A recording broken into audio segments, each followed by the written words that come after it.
The broken become masters at mending. Mike Murdoch. Chapter 3. All cracked up. Sifting through the broken places. The world breaks everyone, and afterward many are strong in the broken places. But those that will not break, it kills. It kills the very good, and the very gentle, and the very brave impartially. If you are none of these, you can be sure it will kill you too, but there will be no special hurry. Ernest Hemingway. Hemingway said, "The world breaks everyone." I love that quote so much because life does break you. In brokenness, you are vulnerable, teachable, and willing to believe. It is during this time you may find yourself becoming more humble and willing to ask for help. Many perceive this process as a visible weakness. I perceive it as visibly human. If you've ever had a favorite cup that had a crack in it, you probably discovered that you can still successfully drink from it. The crack may taint what you are drinking. Perhaps you have residue of the ceramic cup in your beverage. But for the most part, you can probably get away with the crack. You are aware of its existence, but you're still able to do life as usual. That's what many of us have done. Live a life with a crack, hoping it doesn't fall apart. But eventually, the crack will be compromised, and the cup will break. We have all experienced breaks to varying degrees, some greater than others. As Hemingway writes so beautifully, afterward, many are strong in the broken places. Nothing in life teaches like an experience. Regardless of the root of your crack or the reason you are broken, the experience has taught you much. Now you have the opportunity to be stronger in those areas. I have a friend who has overcome cancer 3 times. With each presentation of the new diagnosis, she was more resilient, resolved, and determined to live. She learned coping skills after the first diagnosis.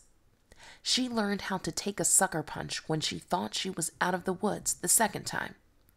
And the third time, she really learned how to take control of her life by sacrificing part of her body in exchange for receiving confidence concerning her future. With very difficult choices, she decided to pick up the pieces and demand a different future, a new chapter. She now gives encouragement to others through lectures, writings, and support groups. She learned how to be strong in the broken places. When I gave birth to my first daughter, Gabrielle, I was still wading in the pool of callousness my life had produced. I am the 6th child of 9 who found herself in the foster care system at the age of 6. My mother remained in a coma for 14 years before dying at the age of 46.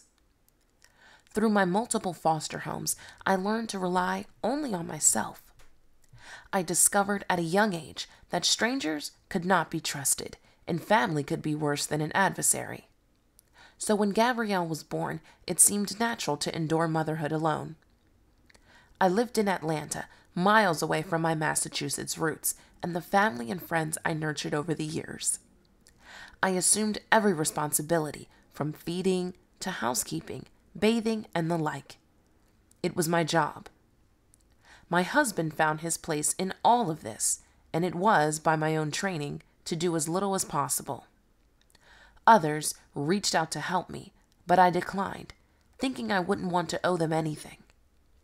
When my second daughter, Noelle, was born, she had a few gastrointestinal challenges, which required her to sleep sitting up and take medication. Although Gabrielle was colicky for the first 12 weeks of her life, she had no one else competing with her for my attention. Noelle's challenges hindered my ability to take care of Gabrielle adequately and exaggerated my need for help. I witnessed her arms and legs flailing as she tried to eject the fluid from the back of her throat.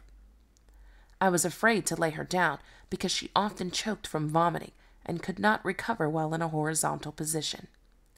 It was scary to watch. That ended the idea of her sleeping flat or sleeping alone. I remember sitting up with her one night, and as she rested on my upright chest, I thought, I can't do this again. A few times I thought I would just lose it because I was so tired. Noelle slept on my chest until she was about 4 months old. My sister April flew in to help me shortly after Noelle was born. She cooked, played endlessly with Gabrielle, and even gave me a pedicure. It was a humbling process for me, but one which demonstrated her compassion and my humanity. To witness humanity oftentimes means one does so by witnessing humility. In my weakness, I was able to be strengthened by another because I recognized my own limitations and received the support I needed. In doing so, I was able to piece together how I would thrive with the new challenges I faced.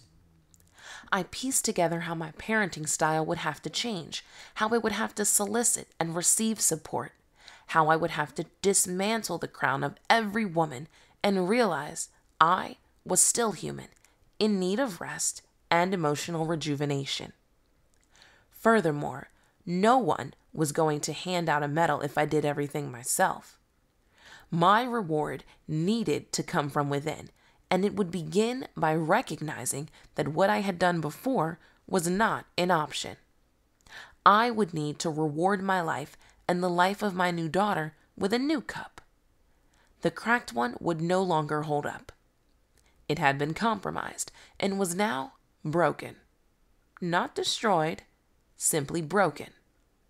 There was still the opportunity to pick up the pieces and begin anew. This is your chance. Wherever you are, jobless, homeless, separated from your family, you still have a pulse. Therefore, you still have purpose. You still have a chance to reassemble your life and redeem your present situation. You have not been destroyed. Maybe humbled, maybe broken, but not destroyed. So your manuscript begins right now. It starts with you beginning the process of picking up the pieces that remain.